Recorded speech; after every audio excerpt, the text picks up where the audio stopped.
नमस्कार।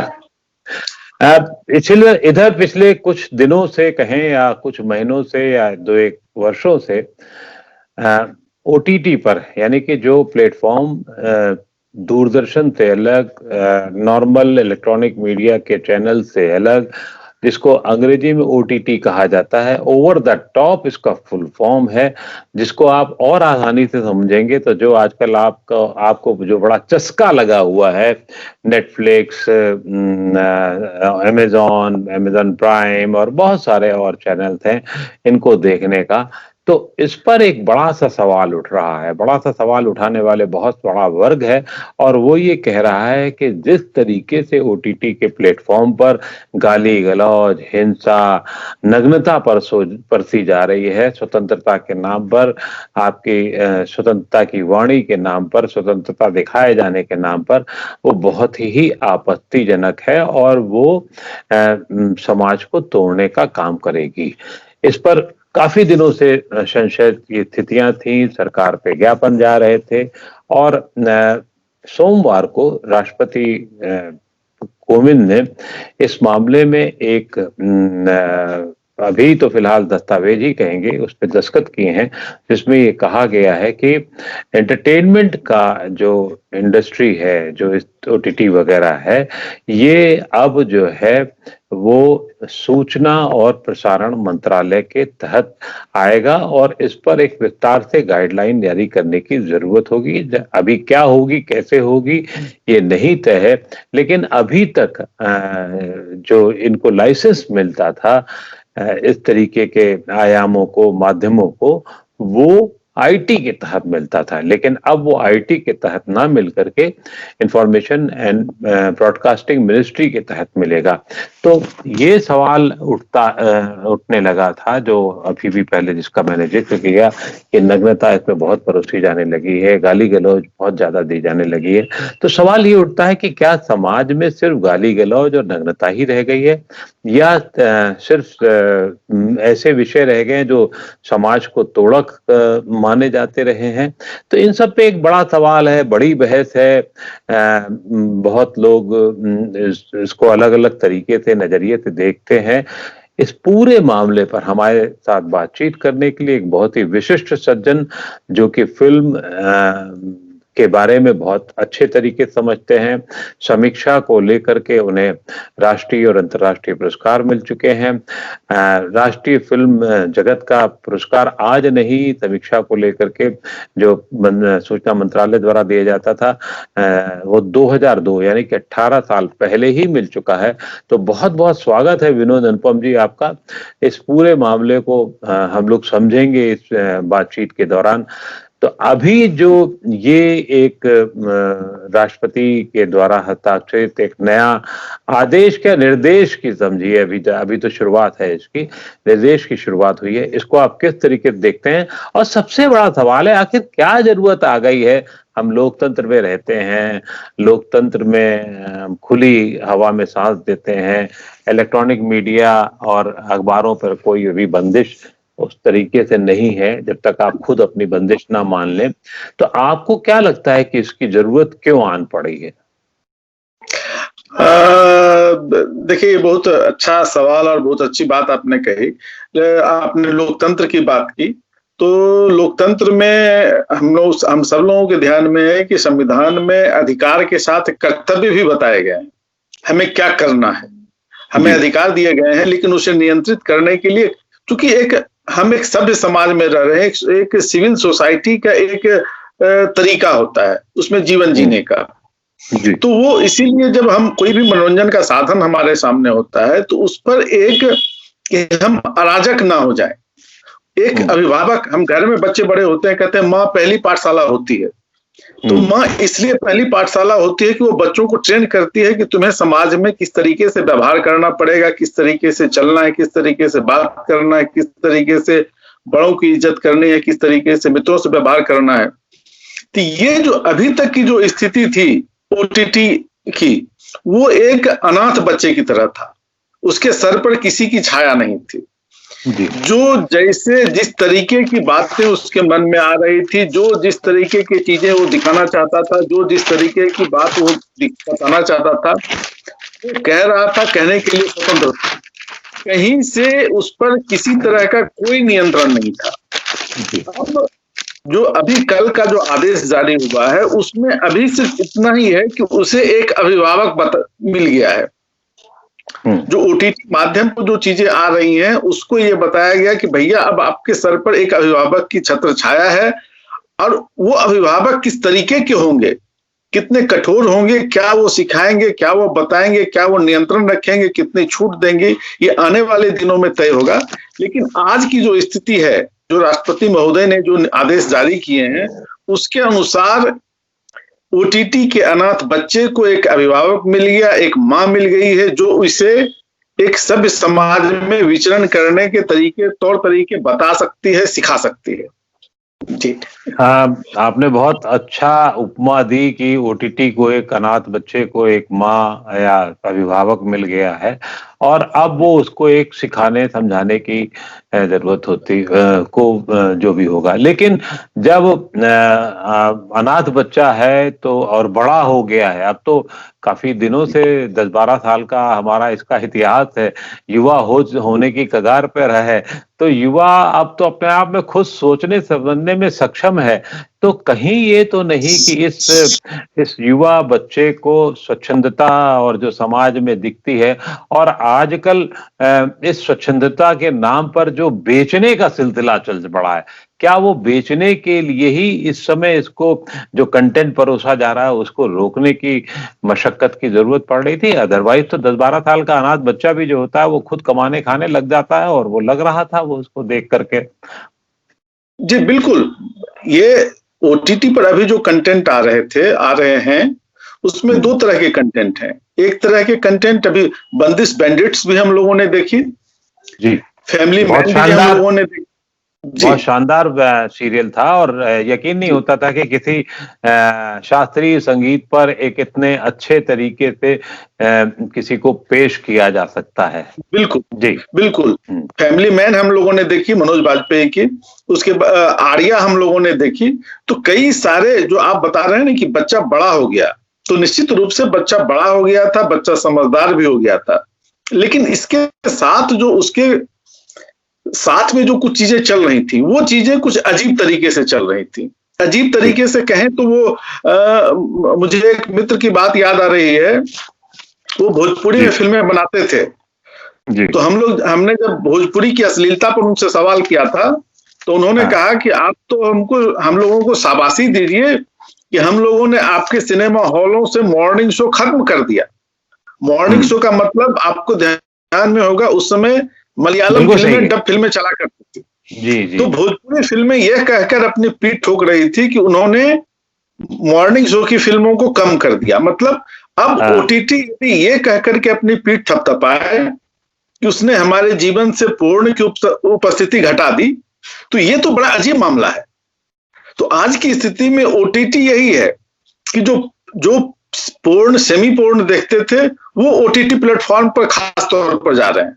जो सिंपली दर्शक हैं उनको असुविधा हो रही है। जो बंदिश बैंडिट्स देखना चाहते हैं वो जब अमेजन पर जाते हैं, प्राइम पर जाते हैं, तो उन्हें पहले मिर्जापुर भी दिखती है और उसके बाद बैंडिट्स नजर आती है। तो ये जो मुश्किल है कि कई तरह की चीजें एक साथ उपलब्ध है, तो उसमें एक नियंत्रण की जरूरत कि आप कम से कम अति पर ना जाए। फिल्में जिस तरीके की बनती हैं, फिल्में भी सभी तरह की बनती हैं, लेकिन एक सामान्य सामाजिक शिष्टाचार है, सामान्य सामाजिक नियम है, जो हम पब्लिक डोमेन में चीजें जा रही हैं वो एक अनुशासन के दायरे में रहें। इसके लिए हमारा संविधान भी हमें निर्देशित करता है कि आप सड़क पर चलते हैं तो आपको बाएं ही चलना है, आप दाहिने नहीं चल सकते। तो वही है कि आप पब्लिक डोमेन में जा रहे हैं तो आपको एक जो सामान्य शिष्टाचार है, सामान्य नियम है, उसका पालन करना पड़ेगा। और मुझे लगता है कि ये जो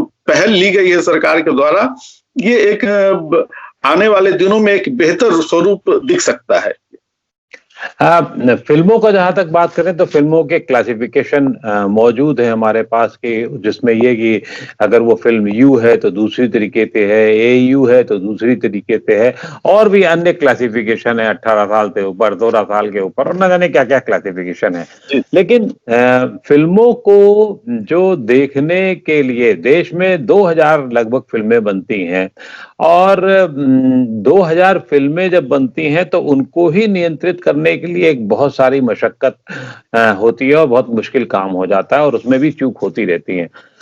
ओटीटी प्लेटफ़ॉर्म पे तो इतने ज़्यादा प्लेटफ़ॉर्म हैं, इतने ज़्यादा कंपनियाँ हैं जो अपने-अपने तरीके के हैं और वो क्योंकि कानून के तहत कोई ऐसा नियम कानून है नहीं, जिसको जिसको वो प्रमाणित कहीं से कराएँ।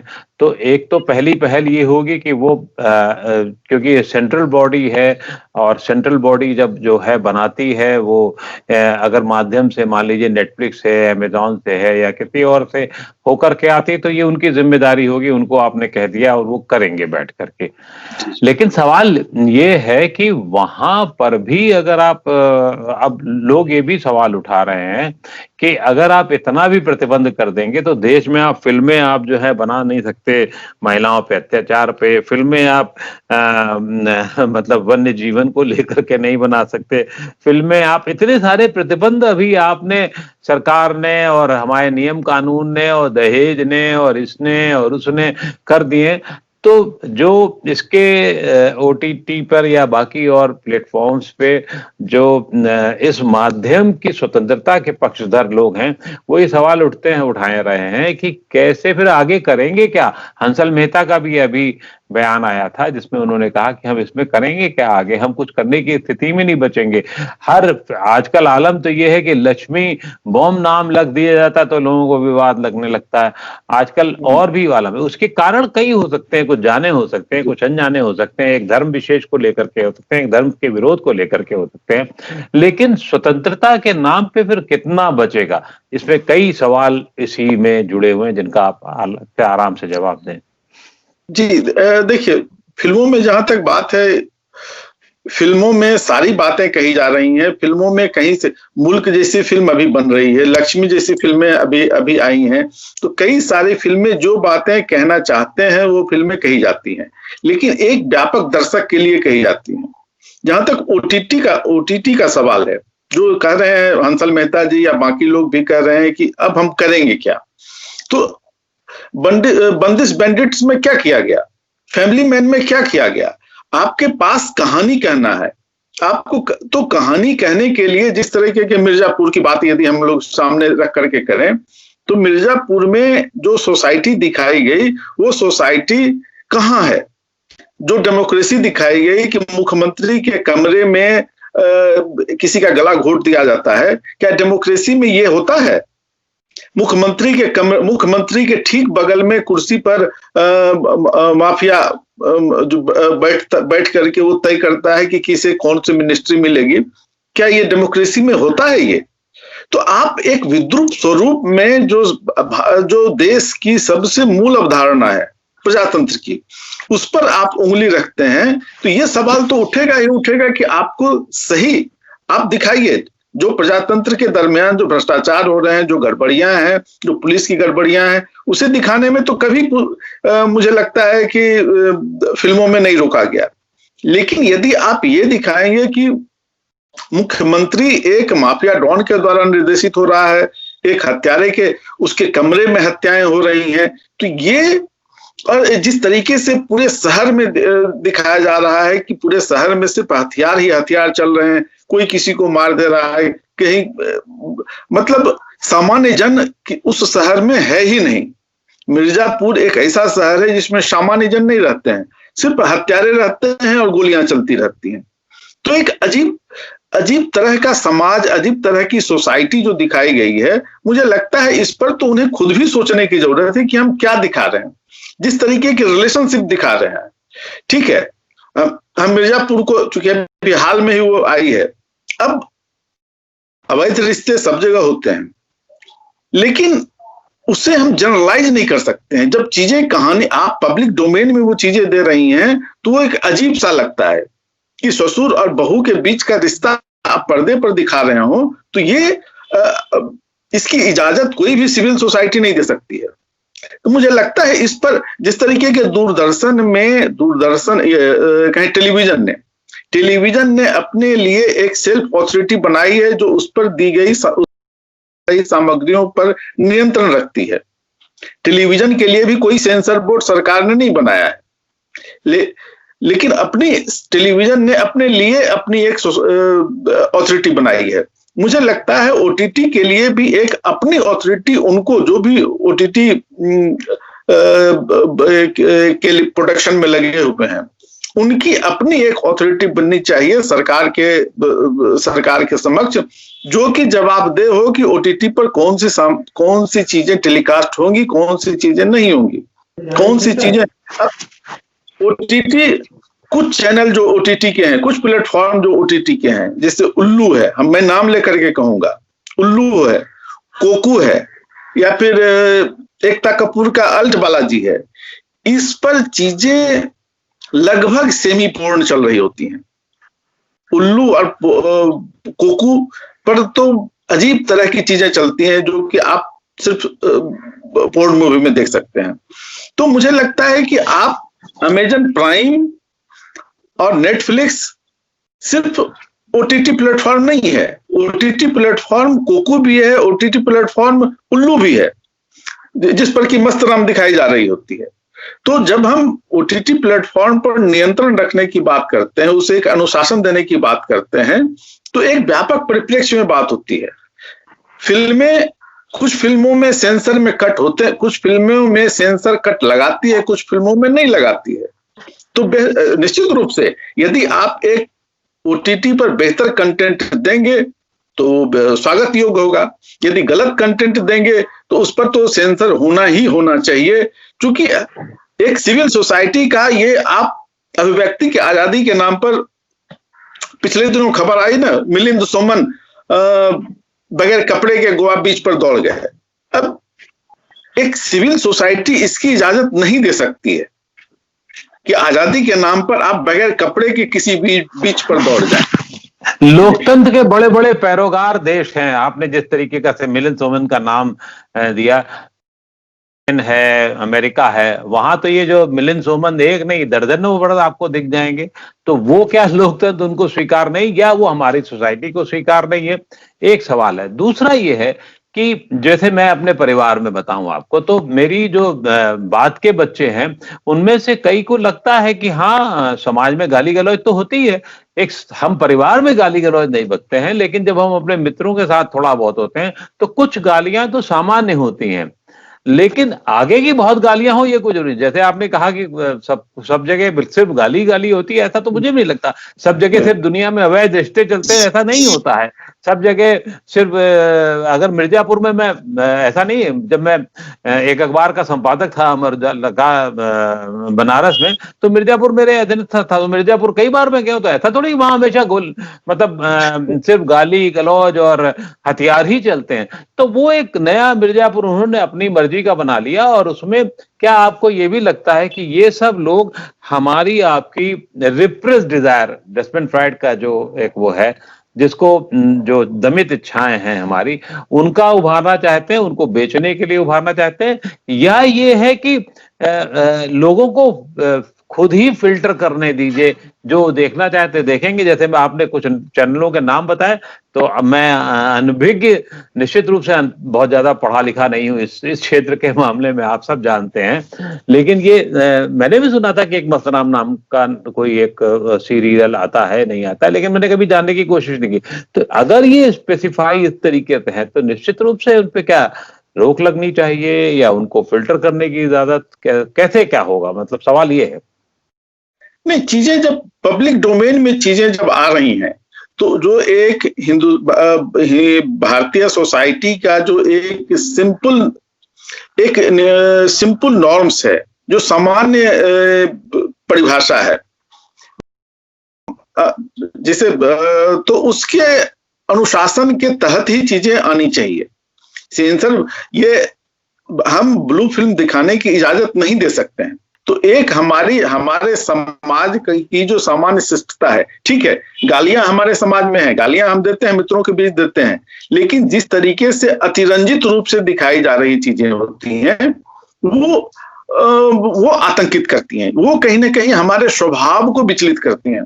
अब हत्याएं दिखाई जाती हैं, हत्या सामान्य घटना है, अखबारों में हत्या की खबरें रोज छपती हैं, टेलीविजन पर हत्या की खबरें रोज आती हैं, लेकिन जिस तरीके से हत्या को ओटीटी प्लेटफॉर्म, ओटीटी कंटेंट में एंजॉय किया जाता है। आप मिर्जापुर की ही बात करें तो हत्या वहां जब वो बहू अपने ससुर को मारने के लिए जाती है बंदूक, तो उसकी दाई जो है सो वो गड़ासा लेकर के आती है कि नहीं, बंदूक से जल्दी मर जाएंगे, इसलिए इसको गड़ासे से मारिए कि धीरे धीरे मरेंगे। चाकू की एक बार से हत्या हो सकती है, लेकिन चाकू के 200 बार किए जाते हैं, इतना कि खून का कुआं शरीर में बन जाए। और वो सारा का सारा दृश्य जो है वो आपको ऑन स्क्रीन दिखता है। सेंसर बोर्ड पर्दे पर चाकू सने खून दिखाने की भी इजाजत नहीं देता है।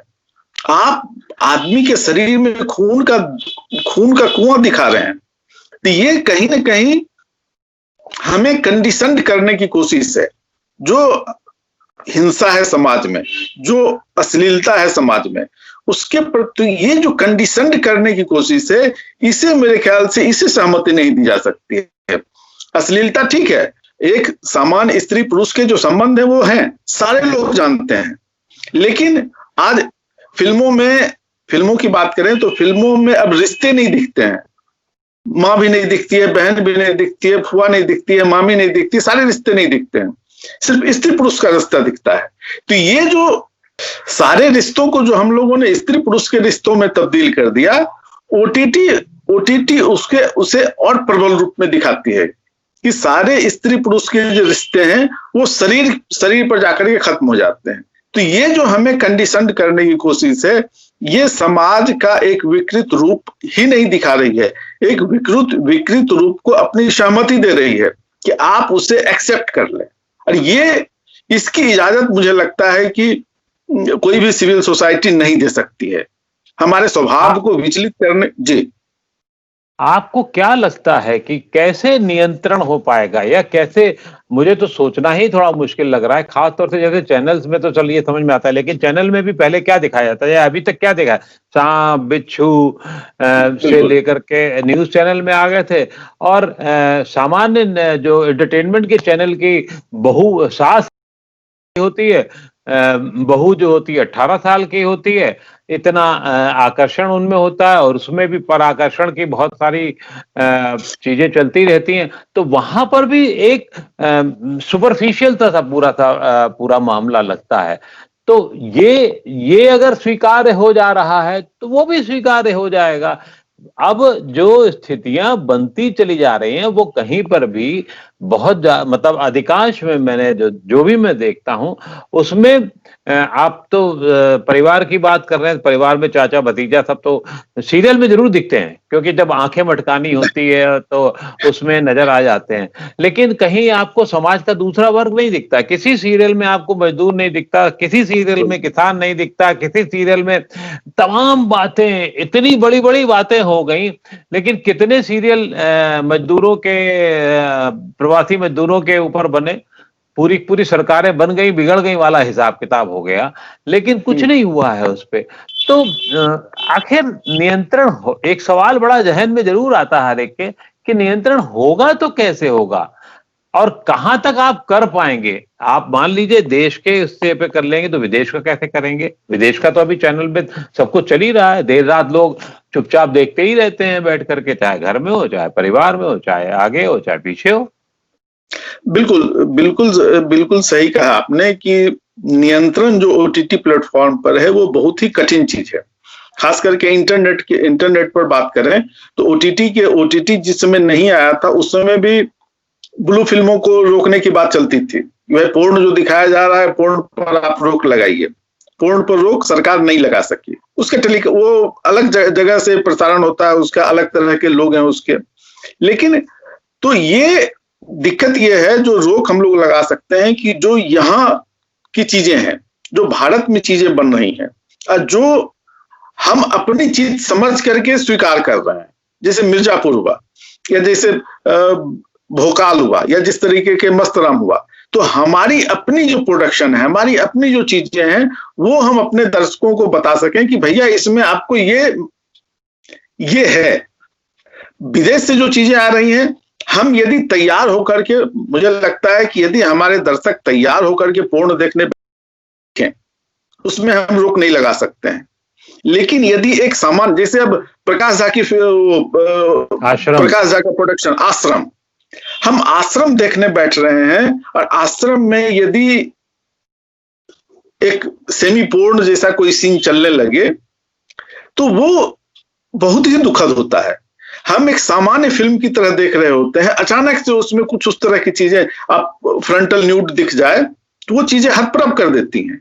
तो मुझे लगता है रोक, यदि हम मेंटली प्रिपेयर्ड होकर के बैठ रहे हैं कि हमें ब्लू फिल्म ही देखनी है, हमें पूर्ण ही देखना है, तो ठीक है, उस पर रोक नहीं लगाई जा सकती है। लेकिन हम दर्शकों को बता देंगे कि आप ये देख रहे हो और उसमें आपको ये मसाला मिलेगा। मुझे लगता है विजय एक मिनट, विजय आनंद जी जिस समय सेंसर बोर्ड के चेयरमैन थे, उस समय उन्होंने बहुत अच्छी बात कही थी। उन्होंने कहा था कि फिल्मों को सेंसर नहीं करना चाहिए, उसकी कैटेगरी बना देनी चाहिए। यदि कोई न्यूड, सेमी न्यूड फिल्म देखना चाहते हैं तो वो भी चले, लेकिन हम उसके लिए एक सिनेमा हॉल चिन्हित कर दें जिसमें कि उस तरह की फिल्में चला करें, जो कि दर्शक, अब सामान हम परिवार के साथ देख रहे हैं आश्रम, और उसमें वो सीन, तो वो उस स्थिति से बचने के लिए मुझे लगता है कि इस तरीके का एक अनुशासन जरूरी है, ये वर्गीकरण जरूरी है कि ये इस तरह की चीजें। जी, प्रकाश झा का आपने जिक्र किया। प्रकाश झा तो आपके मित्र हैं, आपके राज्य के हैं, और आपसे मुझे अंदाजा है और मैं भी जानता हूँ चीजों को। जिन प्रकाश झा से हमने जिस जिस तरीके की फिल्में देखी हैं, दामुल से लेके और न जाने क्या क्या, आज अगर वो इस तरीके के आश्रम में फंस गए हैं, बाबा बन गए हैं, तो, और जैसा कि आप बता रहे हैं कि लगभग सेमी न्यूड फिल्में का, उनकी फिल्मों का एक हिस्सा हो जा रहा है, तो ये क्या बाजार की प्रतिबद्धता, बाजार के तरफ प्रतिबद्धता उनकी हो गई है, उस वजह से है, या बाजार की मजबूरी है ये? नहीं, बाजार की मजबूरी जैसी चीज नहीं है। चीजें हम वही बनाते हैं जो हम बनाना चाहते हैं। यदि बाजार होती तो बंदिश बैंडिट्स पर भी होती, आर्या पर भी होती। हम अपने आप को मेंटली प्रिपेयर्ड कर लेते हैं कि अब हम आसान रास्ता चुनते हैं। बंदिश बैंडिट्स बनाने में रिस्क है, उसे उस तरीके के, क्योंकि ये सत्यजीत रे कहते थे कि फिल्म में अपने लिए बनाता हूं। उनसे जब ये पूछा गया था फिल्म में आप फिल्म किसके लिए बनाते हैं, उनका कहना था फिल्म में अपने लिए बनाता हूं। इसका मतलब है मैं वही चीजें बनाता हूं जो मेरे सौंदर्य बोध के अनुरूप होती हैं। यहां ये दिक्कत है कि सारी चीजें इसलिए बनाई जा रही हैं कि वो आम जो सबसे निचले तबके के दर्शक हैं, उनके सौंदर्य बोध के अनुरूप है। उनके सौंदर्य बोध को बेहतर करने की कोशिश, जो कि कोई भी किसी भी माध्यम के लिए होनी चाहिए थी, या किसी भी कला के लिए होनी चाहिए थी, कि हम दर्शकों के सौंदर्य बोध को बेहतर करें। तो बेहतर करने के बजाय ये होता है कि उसे थोड़ा और नीचे ले जाएं, जिससे कि हमारी कमतर चीजें वहां, तो वो और भी कमतर से कमतर चीजें देते जाते हैं। यही प्रकाश झा दामुल बनाते हैं, राजनीति बनाते हैं, उसके बाद आश्रम बना रहे हैं। तो आप देखेंगे कि वो दर्शकों के अनुरूप अपने आप को नीचे करते चले गए। दर्शक को अपनी पसंद तक लाने की कोशिश नहीं की है, जिस तरह की कोशिश ऋषिकेश मुखर्जी ने की, सत्यजीत रे ने की, और आज की तारीख में यदि ओटीटी की ही बात करें तो बंदिश बैंडिट्स ने की। उसने एक खास दर्शक वर्ग अपने लिए तैयार किया जो उसकी प्रशंसा कर रहा है। ठीक है, उसे मिर्जापुर की तरह बड़ी व्यूअरशिप नहीं मिली हो, लेकिन एक दर्शक उसने बनाया और कुछ बेहतर दर्शक तैयार किए। तो मुझे लगता है कि एक बेहतर फिल्मकार की यह भी जवाबदेही है कि वो एक अपने लिए एक बेहतर दर्शक तैयार भी करे। अच्छा, एक चीज आप बताइए कि अगर आपको, मान लीजिए, मैं तो एक हाइपोथेटिकल बात कर रहा हूं, इस तरीके की जो कमेटी बन रही है, जो चर्निंग हो रही है, आप सूचना और मंत्रालय इसको कर रहा है, उसमें आपको अध्यक्ष बना दिया जाए, तो आप क्या क्या और कैसे कैसे करना चाहेंगे? बड़ा वेग सा सवाल है, लेकिन जरूरी भी है। देखिए उसमें सबसे पहली बात तो जो मैंने शुरू में कही कि चीजें वर्गीकरण होनी चाहिए चीजों का, जो भी चीजें हैं। मुझे लगता है कि और इसमें जो ओटीटी पर काम कर रहे हैं, चूंकि वो तो उनकी कमेटी बनाई जाए और वो तय करें कि भैया इसमें ये चीजें, चूंकि वो भी हमारे ही बीच से जा रहे हैं। हंसल मेहता कहीं विदेश से नहीं आए हैं। हंसल मेहता ने बहुत अच्छी अच्छी फिल्में बनाई हैं। हाँ और हाँ, अलीगढ़ तो, उनकी तो, फिल्म रही है और भी तो फिल्में रही हैं। हंसल मेहता के दर्शक फिल्म के लिए और ओटीटी के लिए बदल कैसे जाएंगे? जो दर्शक ओटीटी पर है वही दर्शक तो सिनेमाघर में भी हैं। ये समझ से परे मामला है कि अनुराग कश्यप के लिए दर्शक बदल कैसे जाते हैं? जो दर्शक फिल्म में देखते हैं उनके, तो आप फिल्म के लिए अलग मानदंड रखते हैं, सिनेमा मतलब आप पर्दे पर वही बात कह सकते हैं। तो हमारा ये मानना है कि जो ओटीटी पर यदि चीजें आएंगी, यदि उसे तो उसका वर्गीकरण हो, यदि हम सेंसर करने की जहमत ना भी उठाएं तो स्पष्ट रूप से ये बताया जाए कि इसमें भैया ये आपको मिलेगा, इसमें ये मिलेगा, इसमें हिंसा है, इसमें आपको इंटरटेनमेंट है, इसमें ये है। तो एक स्पष्ट, जैसे सिनेमा में AU सर्टिफिकेट है X, तो उस तरह के सर्टिफिकेशन की व्यवस्था ओटीटी पर भी होनी चाहिए। लेकिन कुछ चीजों पर तो साफ साफ सेंसर करने की मुझे लगता है जरूरत होगी, जिसमें कि खास करके यदि हम रिश्तों के साथ खिलवाड़ करते हैं, जिस तरह से इसमें एक ओटीटी पर एक सीरीज देख रहे थे, उसमें पूरी सीरीज ही माने एक भाई, एक पत्नी है और उसके साथ 3 भाई अपना संबंध स्थापित करते हैं। तो एक इस तरह के मुझे लगता है कि ठीक है, समाज में ये रेयर घटनाएं हैं, आप उसे जनरलाइज नहीं कर सकते हैं कहां तो, और आप उसे स्थापित भी नहीं कर सकते हैं। एक सीरीज है जिसमें कि पति सही नहीं है तो बहू जो है वो ससुर के साथ संबंध स्थापित कर लेती है। तो मुझे लगता है कि इस तरह के जो कंटेंट आ रहे हैं या जो चीजें भारतीय समाज में पूरी तरह से एक्सेप्टेबल नहीं है, जैसे फ्रंटल न्यूडिटी एक्सेप्टेबल नहीं है, मुझे लगता है कि उस पर एक अनुशासन तो होना ही चाहिए। लेकिन कंटेंट वाइज मुझे लगता है कि ये कैटेगरी करने की जरूरत है कि आपको, दर्शक को पता हो कि वो क्या देखने जा रहा है, जिससे कि कोई बच्चा यदि मिर्जापुर देखने के लिए जा रहा है तो उसके अभिभावक उसे रोक सकें कि मिर्जापुर तुम्हारे लिए नहीं है, तुम्हें नहीं देखना है। अभी हमारे पास कोई जानकारी नहीं है कि हम मिर्जापुर देखें तो आश्रम देखते देखते अचानक से क्या सांप बिच्छू निकल जाएगा। ये मामला ज्यादा खतरनाक है। मतलब आश्रम देखते देखते कोई राम रहीम और कोई आसाराम बापू नुमा क्रम होने शुरू हो जाएंगे। हाँ, बिल्कुल बिल्कुल। तो ये एक कैटेगरी होना जरूरी है कि ये चीजें पब्लिक डोमेन में स्पष्ट रूप से बताया जाना जरूरी है कि आपको ये देखने जा रहे हैं। तो जो प्रोडक्शन कंपनी है, जो बनाने वाले लोग हैं, वो भी सावधानी बरतेंगे कि भैया यदि हम ये चीजें, हमारे महिलाएं नहीं देखेंगी, ये चीजें हमारे बच्चे नहीं देखेंगे, ये चीजें हमारे यूथ नहीं देखेंगे, तो उस हिसाब से फिर अपने आप को सेटल करके चीजें बनाएंगे। इसका मतलब है कि जैसे कि सिगरेट पर की डिब्बी में एक स्ट्रैटेजी वार्निंग लिखी जाती है, सिनेमा में कभी कभी जरा सा लिख दिया जाता है कि हमने किसी जानवर का इस्तेमाल प्रताड़ित करते हुए नहीं किया जाए, बल्कि ये कि चाहे वो किसी ट्रेलर के ऊपर के हिस्से में, बड़े हिस्से में लिखा जाए, चाहे फिल्म के प्रमाण पत्र के प्रचार के बड़े हिस्से में लिखा जाए, और चाहे किसी और हिस्से में लिखा जाए कि ये फिल्म आपके लिए है और XYZ के लिए नहीं है। मेरे ख्याल से ये ज्यादा ठीक रहेगा। बहुत बहुत आभार आपका, आपने इतना समय दिया और इतना बहुत गंभीर बात को एक कुछ निचोड़ के साथ हमें बताया। बहुत बहुत शुक्रिया नवोदय टाइम्स पंजाब केसरी से बात करने के लिए आपका। Thank you.